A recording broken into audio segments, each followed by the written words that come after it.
大家好啊！今日咧我就請咗一個識咗好耐嘅朋友，大概10年到啦。咁咧我其實喺北京度識佢嘅，咁咧佢就係做 UX designer，佢叫 Christina Young。咁佢而家咧就喺英國嗰邊咧，喺倫敦嗰邊咧就做緊 British Council 嘅即係 UX designer 嘅。咁咧我就即係希望請佢過嚟分享下佢嘅點樣由一個佢係原本係讀 engineering。喺大學畢業讀 engineering 咧，轉咗去 UX designer 咯。咁因為近排又可能有好多人興趣去英國啦，因為有呢個 BNO 嘅即係可以 immigrate 啦。咁所以咧，我就想同大家分享下等佢可以介紹下究竟喺英國做 UX design 係點樣嘅咯。OK， 大家繼續收看。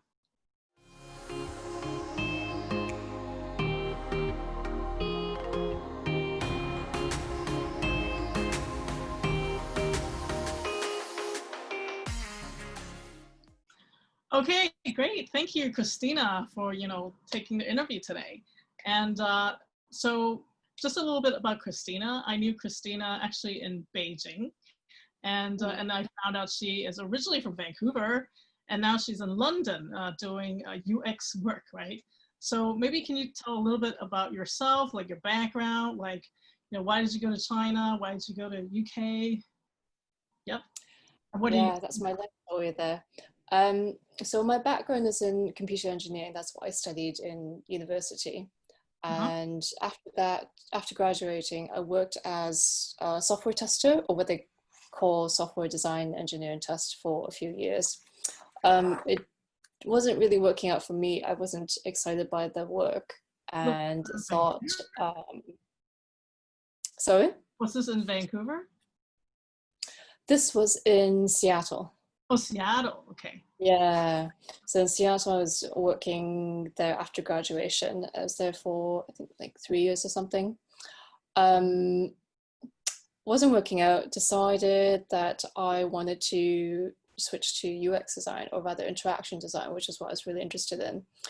So on recommendation, I spoke to a lot of designers, got an idea of what their work was like, and also took some design classes, kind of like just some basic design principles, that things in color, shapes, etc., that sort of thing.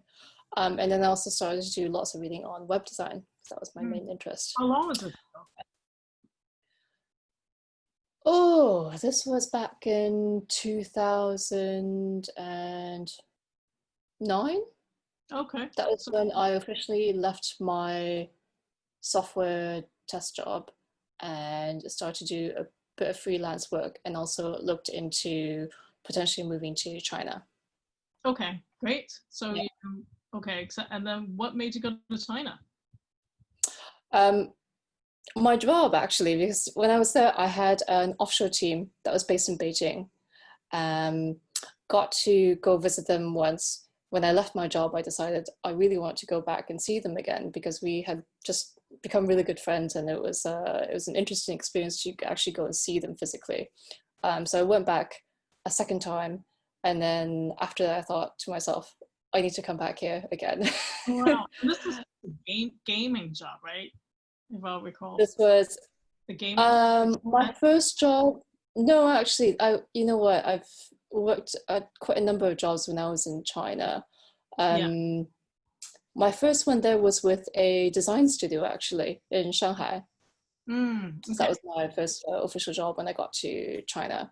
And actually, one of the other reasons for going to China was that there's just a lot more opportunity for me to find work there, instead of staying in Seattle or even in Vancouver. Because at that time, there just wasn't, because I didn't have any actual experience doing design work. Nothing on my resume said that I'd worked in this role doing this job and could prove that I was capable of that work. So nobody wanted to hire me. Oh, yeah. Well, actually, a lot of young designers are facing the same things now, because they're just trying to get into the industry. So it's good to hear from you how you got in, right? By just getting more experience, right? It's getting more experience, and I think it's just making a lot of connections and reaching out to contacts. So when I was working in Seattle, I mentioned that I spoke to a lot of other designers. I think I must have interviewed something like 30 different designers just because it was a big company. So there were lots of people that I could speak to. And that started to get the word out. I met, I don't know if you know Arthur. Okay, anyway, just potentially. Yeah, just meeting lots of different people and getting the word out to friends and contacts that, hey, I'm actually looking for work in this area. Is there any chance at all for opportunity for me to get more experience? Right. Okay. And so when you went to China, you landed a UX job, right? Yeah, Yeah. it's a UX job. Okay. Okay. Yeah. And then what did you do? I knew when I met you, you were in this health company, right? Health. Yeah, I was at Gather Health. I was actually thinking the other day when we first met. That was my last job in China, and I'd done sort of UX roles along the way. That was a startup company. It was really fun. That's my memory of it. Yeah. Okay. And then I started to run the UX Beijing meetup, and that's where we met. Yes, that's what I meant. Actually, Christina is one of the people who actually started the UX Beijing meetup group, and now it's grown to like quite like 100 people maybe or more. Yeah, and we still keep a WeChat group. Yes, so yeah, really appreciate that because I mean honestly, I think usually in Chinese culture people don't have this community kind of concept, and and some find it strange to hold like nonprofit stuff, you know, that it's non-charging, right? So it's great that you put together a group together and still alive right now. So, and then in between, I knew you also did a gaming job, right, in UX? Yeah, so before I was working at the startup, I was at Zynga for a couple of years. I built up a lot of experience there. That was just a place for me where I grew a lot in UX design work. Right, okay. And then so why did you leave Beijing? So I left Beijing for life callings. I just got married that same year, and my partner and I, we talked back and forth. I felt ready to move on from Beijing, and because he is originally from the UK, then visa-wise and just to be aligned with his work, then it made more sense for us to come to London. I see. Yeah, because I have had people ask me about what's the UX scene like in the UK. Okay, and especially now, I think the UK is granting 3 million, BNOs to go to UK. So I thought, it'll be a good chance to interview you to talk about what's the UX scene like, in UK. Like, and you're in London, right? Yeah. Yeah. So I can't speak for the whole of UK. Yeah, it would just be for London. Maybe. It's still really hot right now, I would say. There's lots of opportunities, and then there's also lots of people who are trying to get into these roles and vying for those opportunities as well. What kind of industries are usually in London, for example? Is it media or finance? There is a mix, I would say. So the banking and investment industry is a big one. That there are lots of corporate jobs in that area. There's some startups. Sorry, you asked for industries, not for type of companies. Healthcare or? You know what? It's a mixed bag. Okay. It's a bit of a mixed bag. There's a bit of advertising. There's a little bit of health. There's a little bit of sort of like government and education. And this one, I suppose, is not really an industry, but more that, and we talked about this before, there's a lot of design agencies, and they will cater to a very big crowd, lots of different lots of different types of industries. There's real estate industry, so I forgot about that one as well. That's also a really big thing here in London, particularly. Oh, wow. Yeah, I would say there are tech companies as well, but I would say not quite the same way as it is in Seattle or say San Francisco Bay Area. I see. So Yeah. why are there so many consultancies, like big consultancies? Do they serve like the whole Europe or mainly in the UK? You're talking about the design agencies. Yeah, you said there's a lot of design agencies, right? I would say the majority, especially if it's a smaller one, as opposed to big ones like AKQA, or Ernest, I think EY, Seren, Okay. yeah, EY, Seren. I would say they cater to a lot of local businesses and local companies. Oh, interesting. Okay. Yeah, as opposed to the big one, the big international ones. They'll go for probably cover Europe or even North, in some cases, North America. But the other ones, at least the ones that I'm worked at and got to know, I think they're quite local, at least within Europe. Oh, okay. So Yeah. what kind of skills are these companies looking for? I mean, do they create apps or websites or service design? Like what? They will do a bunch of things. I would say the majority is going to be websites and apps. That's still bread and butter of the industry. The service design industry is also something that's quite hot. Mm. It started to become very, very big, I would say, probably around the time that I moved here, so 5 years back. There are lots of startup groups and meetup, not startup groups, meetup groups covering that topic specifically. That said, I have not noticed a large demand for service design people. Oh, okay. Yeah. So So you mean, there's lots of interest for it, but there's not a lot of jobs that are looking for service designers. I see. Interesting. Mm. Okay. And how's the community over there? Like, are there UX meetup groups and XDAs over there as well? There are so many. So many. It's almost too many. Yeah. Okay. There's so many. They're huge. It's basically take your pick. It's the opposite of the way things were when I was in Beijing, which had almost nothing. Wow. Okay. I see. So people Yeah. are kind of willing to share and like, come out all the time. Well, except now, right? With COVID, but Yeah, of course.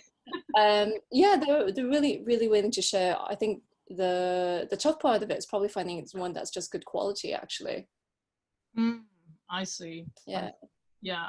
And how is because from my experience, it felt like when I was in Europe, there's a lot of freelancing. Like freelancing is kind of big as opposed to in China. Like China's always the opposite. People would kind of like look down on you like you're a freelancer. But in Europe, it seems like it's very normal and people are super experienced, like even as freelancers, right? Like, can you share that a little bit? Yeah, freelancing is again, it's a little bit like how design agencies are there's so many of them here. It's just something about the industry, and I think just the way the culture is here, freelancing is a big thing.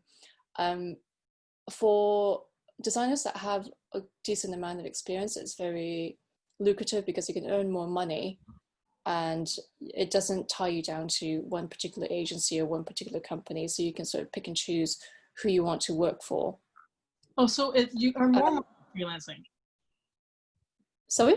You earn more money freelancing, that's what you're saying? Yes, you earn more money freelancing. I suppose the trade-off is that you don't get benefits that come with a full-time job. So you wouldn't have, I don't know, say like paid holiday time, etc., that sort of thing. I see. Okay. And so how do you compare? So I know you are currently working with the British Council, right? Mm-hmm. Can you tell us more Yeah. about what are you doing and like what kind of UX are you doing in your work currently? Sure. You can talk about it. Yeah, I'm interested. There's lots of different things that I've done there. The majority of my work was on their website, so the British Council website, and also all the different individual teams, they have their own sites as well. Mm. Um, you know what? The British Council does so many different types of things, as in they touch lots of different industries. They are partially a charity. They're also partially an organization that uh, uh, works on standard for English testing. Mm. Um, I've been called into the role to do a lot of interaction design. So that's something that I've been doing quite a lot of. But because the team is quite small and because the projects are so varied, then more and more I've been asked, or I have the opportunity to do a bit of research as well. Mm. Not anything as in depth as what I've done at, say, a design agency, which is more common. But things like putting out to run surveys, even simple things like that, putting out to run surveys or interviewing people over the phone, remotely.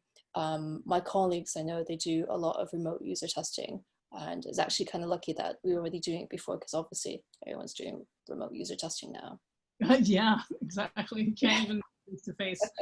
Yeah, I know British Council issues one of the unique like design index, right? They interview all the design-led companies about how they perform over the years. And British Council is one of the organizations that are kind of design focused. Mm.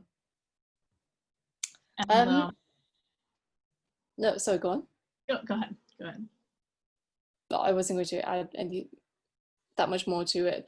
To be fair though, I've only been there for just about a year, so Oh, it's not a short amount of time, but I still feel like this, because the organization is so big. I feel like there's still more that I haven't learned about it yet as well. I see, I see. So how do you Mm. compare your experience working Seattle, you know, Beijing, UK, London? Like, what's the difference, and Mm. how would you compare that? From a UX perspective, I can't say too much about Seattle, just because my role there was different. Mm-hmm. And also because it was quite a long time back. So I think at the time things were it was just starting to pick up and become more popular industry and rise in the ranks. In Beijing, um, picked up, things have picked up already in terms of the industry starting to recognize UX and UX designers as a key part of a team.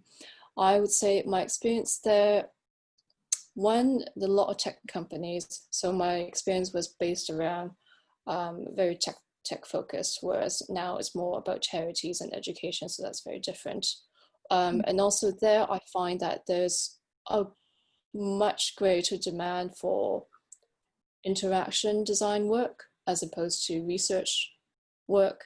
And that was something that I personally struggled with when I was in Beijing. There just wasn't, I just couldn't find any work in terms of for research specific. That might be my language barrier as well. So So you mean research as in research that helps define the strategy of the product, right? yeah, that's what I mean. Okay, I see. So it's a lot more design execution work that you find in It's a Beijing. lot more, yeah, a lot more design execution. And my experience has been that the PMs have been the ones to call the shots on to go in this direction or that direction. I suppose there's lots of overlap in terms of work that a PM can do and a UX designer can do, and it's about how they can work together. Yeah, yeah. The product None manager. of my, Mm-hmm. sorry? Yeah, I just wanted to clarify. It's the product manager, right? When you say PM. Product manager, yeah. Yes. Oh, sorry, as opposed to the project manager as product. Yes. Okay.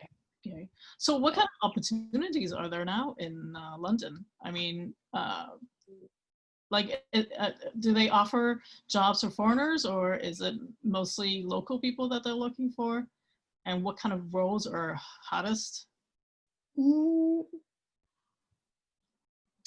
So in terms of jobs and roles, I would say UX design versus, sorry, let me rephrase that.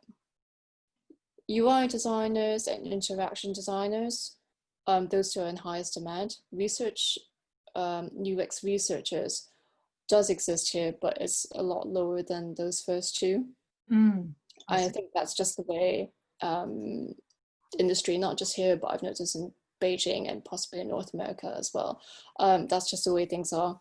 Researchers, as you probably know, is a bit more expensive, and it's very either large companies that can afford it, or maybe smaller ones that recognize the value in doing it. So that's what I would say in terms of roles and opportunities. What was that second bit you were asking? And like, are these companies like offering jobs for local people only, or even for, you know? Oh, right. Or for foreigners like myself. There are certainly, like in your brand, for example. Yeah, I wouldn't go as far to say whether they are picking just local people as opposed to, say, someone from a different country.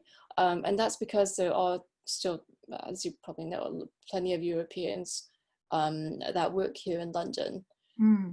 Like the entire Europe, right? Yeah, but they have, obviously, because of the EU, which we're leaving. Oh, so if after Brexit, they will need a visa to work in the UK, is that right? You know what? There's so much, there's so many things that are undefined that I don't know if anyone knows really. So it's all, we'll find out when the day comes. I see.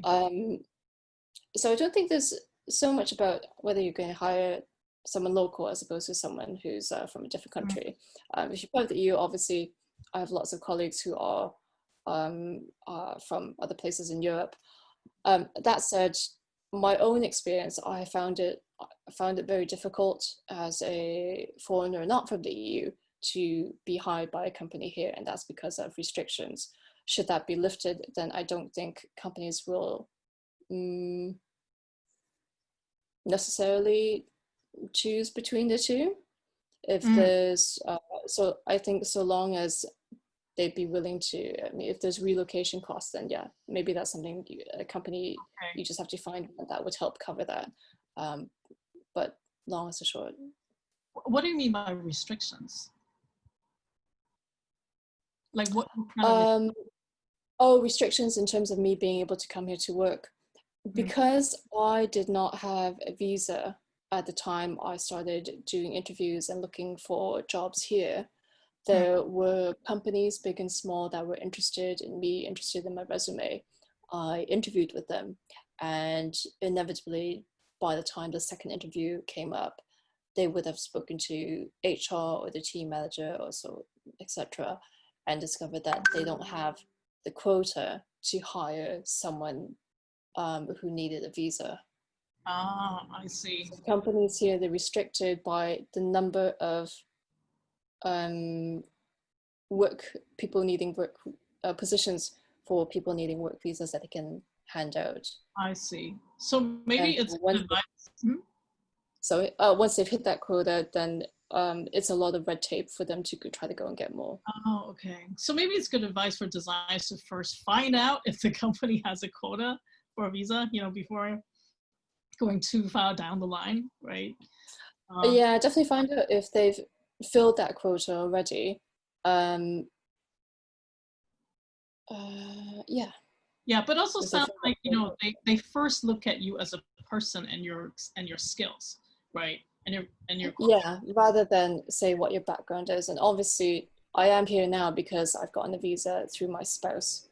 And that opened up a whole new world for me. I could now apply to pretty much any job, maybe except for government ones. That would be one that's still difficult for internationals to get into. I see. Yeah. Well, let's see how the BNO thing goes for Hong Kong people. Yeah. Okay. Yes, I think definitely. Yeah. check it and look into it. Yeah, but maybe just to wrap up, like, can you give a few advices for people who are just getting into the industry? Because I think even in Hong Kong, most designers are under 4 years of experience. And a lot of them are just like changing careers or deciding to get in, or they're UI, they're trying to get into UX, or even research and strategy. Like, what are the top 3 things do you think, like tips for them? First one is probably one that I mentioned earlier, which is just to build up your contacts, build up your connections, get the word out to friends, colleagues, former colleagues, let them know that you want to get into the role, and you're more likely to be able to find work in that area. Okay. The other one would be to, I think, educate yourself. Yeah, just to read lots, and then also to try things out yourself. Just because you don't have a job in the area or have paid work to do UX design doesn't mean you can't start practicing it yourself already. Right. Did you have a portfolio? Like, how did you transition in? Did you just created fictitious projects, or just kept getting more like jobs to fill out that portfolio? I tried to look for things to do. So when I was in my software job in Seattle, I had let people around me, including people on my team, and luckily I was able to be honest with them about it, that I was interested in this work.